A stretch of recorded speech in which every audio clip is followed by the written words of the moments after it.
என்ன வாயடிச்சு போய் நிக்கிறீங்க? இந்த பாப்பா சொல்றதுல என்ன தப்புன்ற? நீ முதல்ல அதை பாப்பான்னு சொல்றதே தப்பு. பெருசு.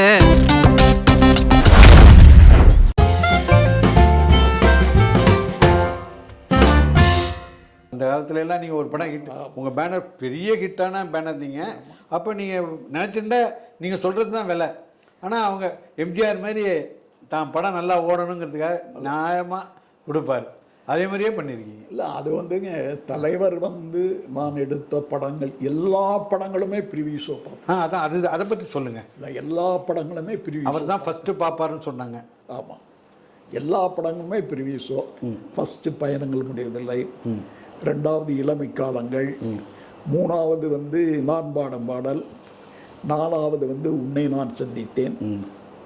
சரி, அடுத்த படம் பார்க்கும்போதெல்லாம் பேசிட்டு போனாரா அதே மாதிரியே கார்லேயே? அது அடுத்த படத்துக்கு இந்த 4 படம் தான் அவர் பார்த்தது.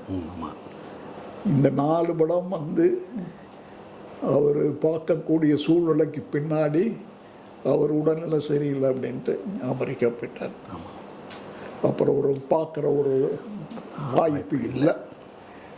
அடுத்தது ஒரு படம் பார்த்தாரு, மண்ணுக்குள் உயரம் என்ற இனி ஒரு படம் பார்த்தார். இதய கோயில் ஏதோ ஒரு படம் அமெரிக்காவுக்கு போயிட்டு ஆண்டாள் தியேட்டரில் இல்லை. இப்போ இவர் வச்சிருந்தார் விஜயகுமார். ஆமாம், ப்ரீவியூ பாரடைஸ். ஆமாம், அந்த தியேட்டரில் டி நகரில் பார்த்தாரு. அவங்க எல்லாம் அவர் வர்றதே ஃபேமிலியோடு நம்ம படம் பார்த்தாரு. ஒரு அன்பு இருந்தது. இதே கோயில் பார்த்துட்டாரா? இதே கோயில் லாஸ்ட்டாக பார்த்தேன். இதே கோயில் பார்த்த ஞாபகம் எனக்கு அது மனசில் இல்லை. ஆனால் அமெரிக்கா போயிட்டு ஒரு படம் பார்த்தாரு. அது இதய கோயிலா இல்லை உதயகீதமாங்கிற ஒரு ஞாபகம் இல்லை. ஏன்னா உதயகீதம் உதயகீதம் கே ரங்கராஜ் படம் தானே. தேர்தலில் நான் நின்னேன். இது நான் இப்போ பாலிடிக்ஸ் பேக்க விரும்பலை. ஆனால் தேர்தல் நான் நின்னேன் 1984 நவம்பரில். இந்திரா காந்தி அம்மா சுட்ட பிற்பாடு புரட்சி தலைவர் ஹாஸ்பிட்டல் இருக்கையில் நான் தேர்தல் நின்னேன். என்ன சில பேர் உலுப்பி விட்டுட்டாங்க, அதாவது உற்சாகப்படுத்தி அடுத்தது நீங்கள் தான் மந்திரி, அந்த தொகுதி நிற்க வேண்டாம், இந்த தொகுதி நின்னுங்க அப்படின்னு கிழக்கு தொகுதி நின்னாங்க. அவர் ரமணிங்கிற ஒரு பெரிய கம்யூனிஸ்ட் கட்சியுடைய லீடர். அவரை எதிர்த்து நிற்கக்கூடிய ஒரு வாய்ப்பை எனக்கு உருவாக்கி கொடுத்துட்டாங்க.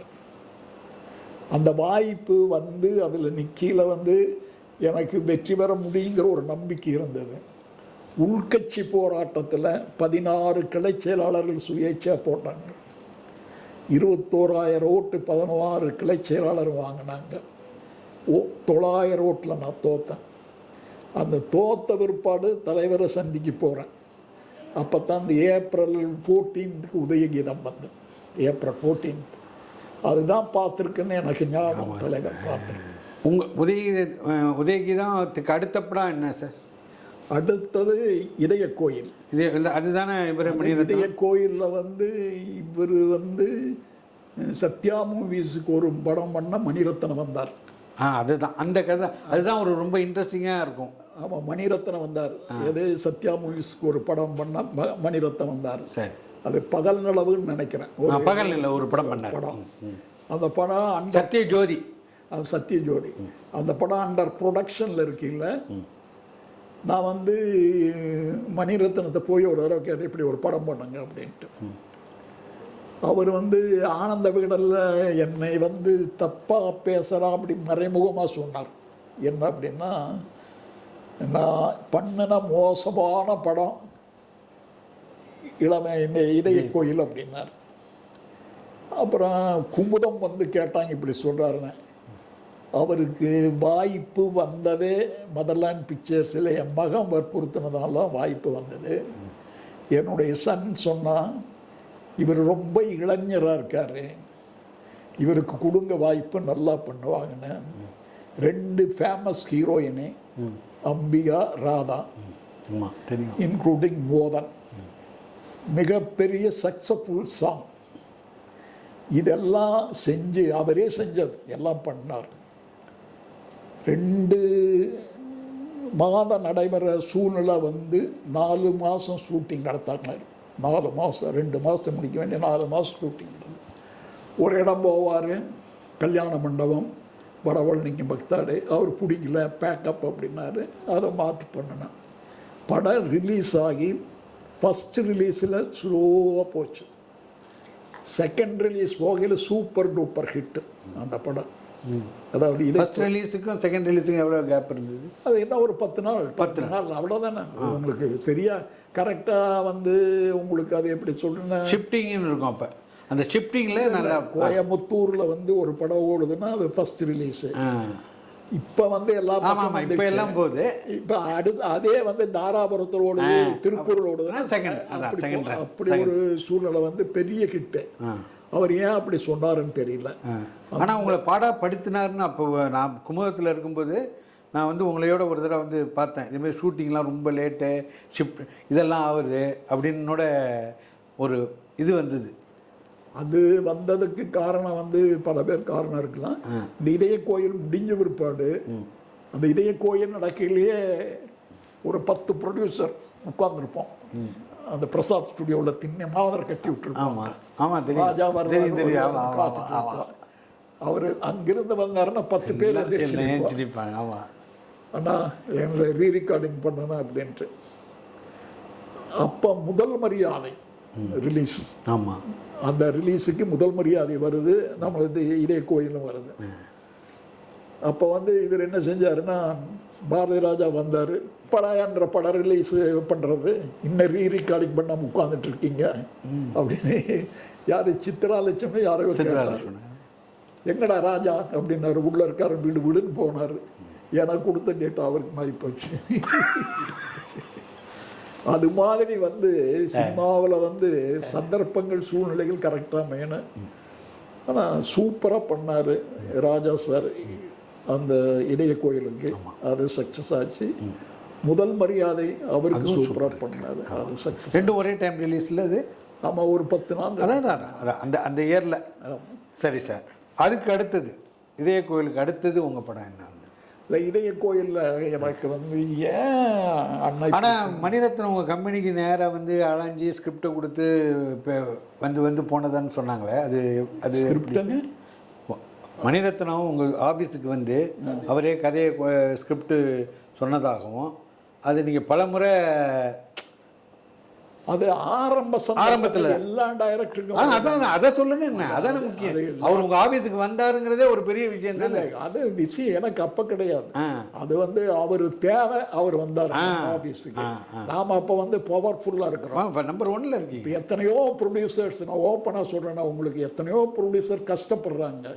அவங்க உருவாக்குன டைரக்டர்ஸ், அவங்க உருவாக்குன நடிகர்கள் யார் அந்த ப்ரொடியூசருக்கு ஹெல்ப் பண்ணுறாங்க சொல்லுங்க பார்க்கலாம். ஒருத்தரும் பண்ணுறது. ஏதோ தப்பி தவறி 1000ல் 1 வந்து வசதியாக இருக்கிறாங்க, மற்றவங்க யாருமே ஹெல்ப் பண்ணுறது கிடையாது. ப்ரொடியூசர்னு அவன் வந்து சினிமாவாகட்டும் இல்லைன்னா டிவி ஆகட்டும் எதுலையாக இருந்தாலும் ப்ரொடியூசர் பேரே வர்றது கிடையாது. பணம் போடுறவன், கஷ்டப்படுறவன், வட்டிக்கு வாங்குறவன் பேரே வர்றது கிடையாது. எத்தனை பேர் பிச்சைக்காரனை விட கேவலமான ஒரு சூழ்நிலையில் சென்னையில் செத்தாங்க அப்படிங்கிறது தெரியாது. அவங்களால வளர்க்கப்பட்ட நடிகராகட்டும், நடிகையாகட்டு, டைரக்டராகட்டும், கேமராமாகட்டும் யாருமே ஹெல்ப் பண்ணுறது கிடையாது. No help mind for technician. அது ப்ரொடியூசர் கிடையவே கிடையாது. ப்ரொடியூசர்களுக்கு பண்ண வேணுங்கிற எண்ணமே அவங்களுக்கு கிடையாது. அப்புறம் ப்ரொடியூசர் இல்லாமல் எப்படி நீ வர முடியும்? கமல் வந்து சினிமாவை நேசித்தார். இன்றைக்கி கமல் சினிமாவை நேசிக்கலைன்னா அவர் மல்டி மில்லியனர். அவர் நேசித்தார், அதனால் அவரை வந்து சாதாரணமாக சம்பாதிச்சுட்டு இருக்கார். சினிமா நேசிக்கின்றவர்கள், அதாவது சினிமாவில் இருக்கின்ற நடிகர்கள், சினிமா நேசிக்கின்றவர்களுக்கு வந்து கஷ்டங்கள் இருந்துகிட்டே இருக்குது. அதில் number 1 Kamal sir. Kamal sir சினிமாவை நேசிக்கிறார், அதாவது அதோட ஐக்கியமாகிறார், அதனால் அவர் கஷ்டப்படுறார். அந்த மாதிரி கிடையாது. துண்டோதரை தோளில் போட்டு அப்படி நடிச்சுட்டு போயிடறாங்க, பணம் கோடி கணக்கில் வாங்குறாங்க. ப்ரொடியூசர் செத்தா என்ன ஒன்றும் இல்லை. ப்ரொடியூசர் செத்த அளவுக்கே வர மாட்டேங்கிறான். உங்களுக்கு ஒன்றும் புரிஞ்ச மாட்டேங்குது. உருவாக்குன நடிகர் சொல்கிறேன் நான். கரெக்ட். சும்மா அது ஏன் நான் டென்ஷன் ஆகி சொல்கிறேன்னா, இல்லை வேணும். ப்ரொடியூசர் கவுன்சிலில் பதவியிலிருந்து அதை அனுபவிச்ச காரணத்தினால தான் சொல்கிறேன். இப்போ ப்ரொடியூசர் கவுன்சில் வந்து மொட்டையாக இருக்குன்னு என்ன, பணம் இல்லாமல் இருக்குது. பணம் இல்லாமல் இருக்கிறது யாராவது ஹெல்ப் பண்ண சொல்லுவாங்களா ப்ரொடியூசர் கவுன்சிலுக்கு? யாராவது கோடியை கொடுக்க சொல்லுங்க பார்க்கலாம், கொடுக்க மாட்டாங்க. அதனால் வந்து ப்ரொடியூசர் வந்து இல்லை அப்படின்னா மற்றவங்க இல்லைன்னு அர்த்தம். ஆனால் கமல் மாதிரி இருக்கிற பெரிய நடிகர் ஒரு சில பேர் சினிமாவை நேசிச்சதுனால அவங்க மல்டி மில்லியனர் ஆக முடியல, ஆனால் வசதியாக இருக்காங்க. இதய கோயிலுக்கு பின்னாடி ஒரு சின்ன தகராறு, என்னன்னா இப்படி பண்ணிட்டீங்க, எனக்கு ரீரெக்கார்டிங் பண்ணாமல் விட்டுட்டீங்களே அப்படின்னு. ஆமாப்பா, அவர் டென்ஷனில் சொன்னார், சரி இதுக்கு ஒரு சேஞ்ச் பண்ணுவோம் அப்படின்னு லட்சுமிகாந்த் காலையில் போனீங்க. ஈ ராமதாஸ் படமா? ஈ ராமதாஸ் படமா? யார் டைரக்டர்? லட்சுமிகாந்த் காரையால் தமிழுக்கு கொண்டு வந்து நான் தான். ஆமாம், நீங்கள் தான் கொண்டு வந்தீங்க. யார் டைரக்டர் படம் அது? அந்த படம் வந்து ரங்கராஜ். கே ரங்கராஜ் படம். ரங்கராஜ் இப்போ அவர் ரங்கராஜ் பண்ணினது உன்னை நான் சந்தித்தேன் பண்ணார். ஆமாம். அடுத்தது வந்து உயிரே உனக்காக பண்ணார். ஆமாம். அது வந்து இது அந்த இளையராஜா உங்களை வந்து அப்படி சொன்னதுனால என்ன சொன்னார் அவர்? அவர் என்னப்பா இருங்கப்பா எல்லாரும் என்னை தொந்தரவு பண்ணுறீங்களே அப்படின்னு சொன்னார். ஆனால் வந்து எனக்கு பின்னாடி இருக்கிற ப்ரொடியூசர் பண்ணிட்டாரு அப்படிங்கிற ஒரு வருத்தம் உங்களுக்கு. இந்த வீடியோ உங்களுக்கு பிடிச்சிருந்தா லைக் பண்ணுங்க, கமெண்ட் பண்ணுங்க, ஷேர் பண்ணுங்க, சப்ஸ்கிரைப் பண்ணுங்க.